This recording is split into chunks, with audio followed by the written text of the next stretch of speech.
আসলে কীর্তন আমি অনেক শুনেছি, ওনার কীর্তন আজকে আমাকে শুনে আমার খুব ভালো লেগেছে।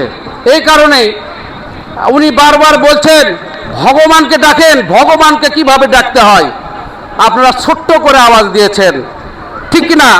ছোট্ট করে আওয়াজ দিয়ে উনি বলছেন যে না, আমি এই আওয়াজ নিয়ে আমি ভগবান কাউকে বলতে দেব না। ভগবানের নাম নিতে গেলে নিজে পাপমুক্ত হয়ে বলিষ্ঠ কণ্ঠে আপনাকে বলতে হবে, ভগবানের নাম উচ্চারণ করতে হবে, ঠিক তাই কিনা? উনি কিন্তু সেই কথাটা এখানে কিন্তু বুঝাতে চেয়েছেন।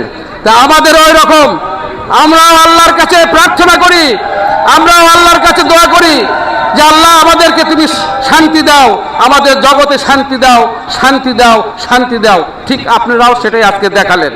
আমরা মনে করি আমরা একটু ধর্মের ভেদাভেদ থাকতে পারে, কিন্তু আমাদের গন্তব্যস্থল একটি মাত্র, এক জায়গাতেই আমরা যাব। তাই আমরা এই যে ভগবানের যে দৃষ্টান্ত স্থাপন করলেন, এটাকে আপনারা শুধু এখানেই করলে হবে না। বাসা বাড়ি, কর্মচারী, কাজের লোক, বাসের লোক, আত্মীয় স্বজন সবার সাথে আপনারা এই আত্মাকে, এই ভগবানের নাম ধারণ করে আপনারা সবার সঙ্গে মিলেমিশে চলবেন।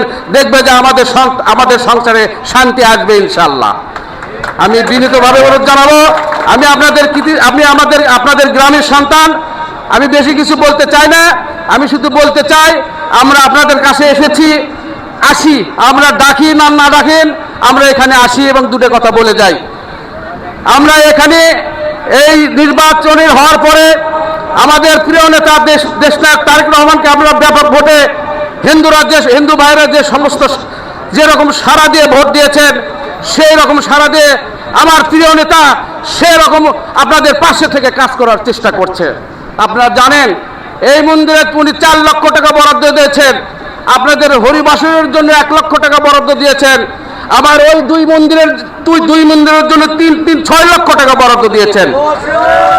এটা আপনারা অতি দ্রুতই আমাদের এই যে হিন্দু সম্প্রদায়ের যে তীর্থস্থানগুলো আছে, এই তীর্থস্থানগুলোকে আমরা পবিত্র করতে চাই।